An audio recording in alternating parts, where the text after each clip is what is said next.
bila vrata tam, kjer so se učenci zadrževali, iz strahu pred Judi zaklenjena, je prišel Jezus, stopil mednje in jim rekel: mir vam bo. In ko je to rekel, jim je pokazal roke in stran.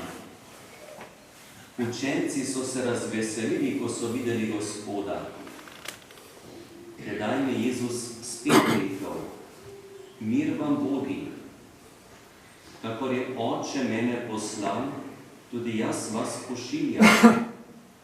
In ko je to izrekel, je dihnil vanje in jim dejal: prejmite Svetega Duha, katerim grehe odpustite, so jim odpuščeni, in katerim jih zadržite, so jim zadržani.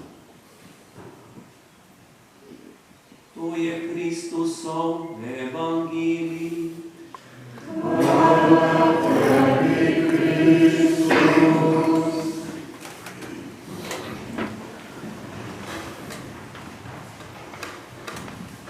Današnji praznik Vinkošti je tudi praznik naše cerkve.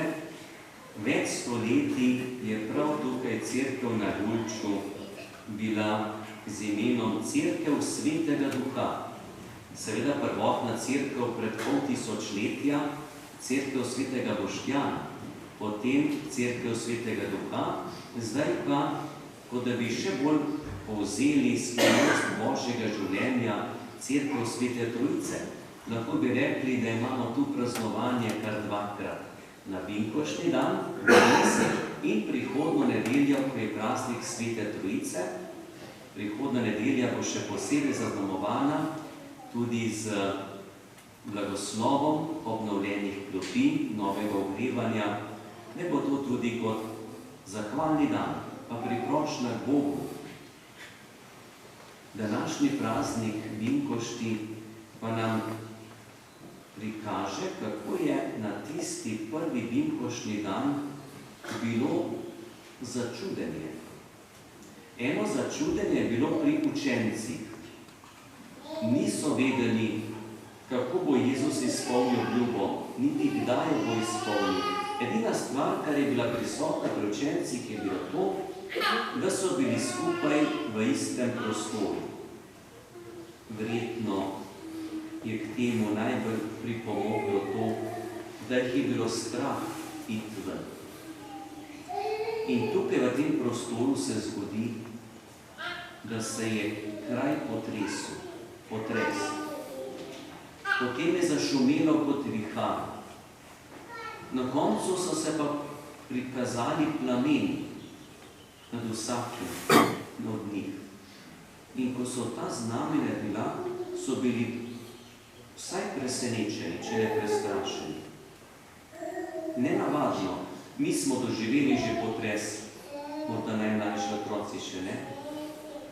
Tudi kaj je vihar pa šum poznamo. Plamen res, da nismo videli tako nad glavami, ampak ogenj je prisoten tudi v drugačnih krajih, položajih. To, kar so bili pa začudeni drugi ljudje v Jeruzalemu, je bilo pa drugačno začudenje. Poslušali so ti ljudi. Peter je takrat spregovoril in so začeli med sabo govoriti, se jih slišimo v svojem jeziku. Razumemo jih. Pa ti ljudje ne govorijo, koliko krajev je naštetih tukaj v Berilu. Oni ne govorijo teh jezikov. Mi jih razumemo. Verjetno so kasneje začeli razmišljati, tam, kjer je Božji duh, tam, kjer je Sveti duh, takrat človek razume, ve, pozna, sliši, je odkrito. Ta stvar je bila prisotna samo enkrat v zgodovini človeštva.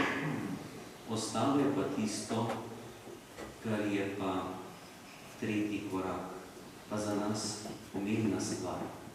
Ti ljudje, ki so bili deležni Svetega Duha, so govorili resnico, to je ena stvar, pa pogum so imeli, da so lahko povedali.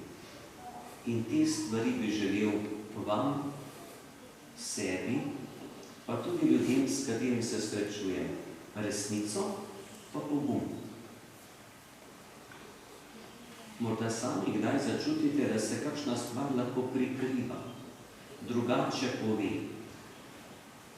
Zato, ker takrat, kadar ni resnice, ni Božjega duha. Tudi v naši družbi ni potrebno gledati široko celotno domovino ali politiko, gospodarstvo, lahko je to tudi družina, kraj, kjer bivam, sodelavec, prijatelj, sorodnik. Če ni resnice, ni Božjega duha. Hudič je oče laži, resnica od Boga. In človek, ki ima pogum, da pove, je z Božjim duhom. In povedati resnico, ki je včasih tudi težka, ampak je na pravem mestu. Kako človek potrebuje modrost, pamet, po domače povedano.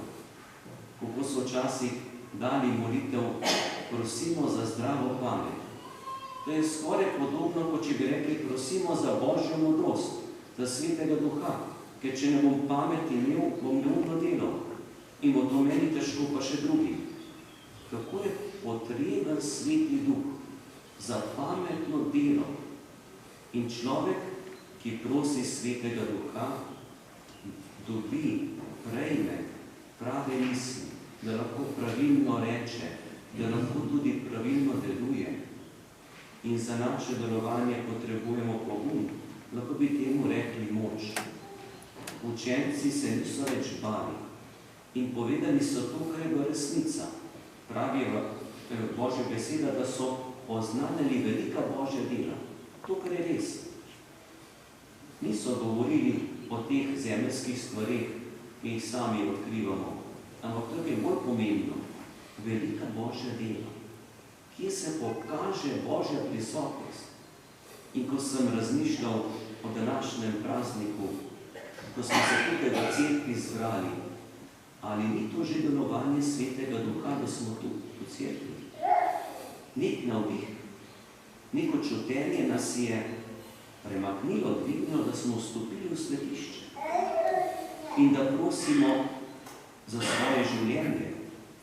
Tudi prisotnost Svetega Duha prepoznavam, kadar je res eno tako iskreno veselje med nami. Ali pa neko zadovoljstvo, da se stvari opravijo, naredijo, da je človek vesel, lahko tudi do končanja del. Ali ni veselje v tem, da se človek razume z drugim človekom? Prisotnost Božjega Duha je v razumevanju, v dobroti do drugega, v srčnosti. Če je odsotnost Duha, lahko sami naštejete, koliko je lahko napetosti, tudi lahko zamir, ali pa nerazumevanja, obtoževanja, poniževanja. Kako težkih stvari si človek naredi brez Božjega Duha. In kako potrebujemo Svetega Duha za svoje življenje, za skupno sobivanje, da bi Bog nam dal to, kar je res lepo, plemenito, dobro, sveto. In vas vabim, da se vsak dan obračate k Svetemu Duhu. To je lahko večerna molitev ali začetek dneva zjutraj na molitvijo, odpremo svoje življenje. Gospod, poglej, dan se je začel. Bodi z menoj pri mojem delu, grem v službo, otroka peljem v šolo.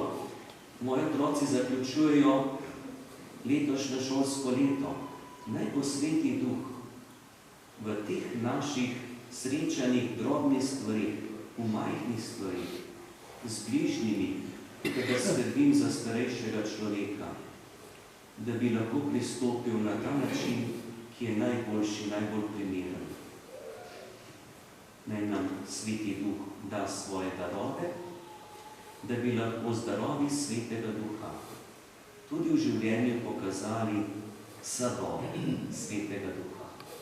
In ne bo današnji dan tudi hvaležen spomin na sakrament Svete Virne, ki smo ga prejeli, večina od nas, morda že kar pred leti, sakrament svete Virme je v nas položen. Naj Bog deluje v našem življenju. Zato tudi skupaj izpovejmo vero. Verujem v enega Boga, Otca vsemogočnega, stvarnega nebesa in zemlje,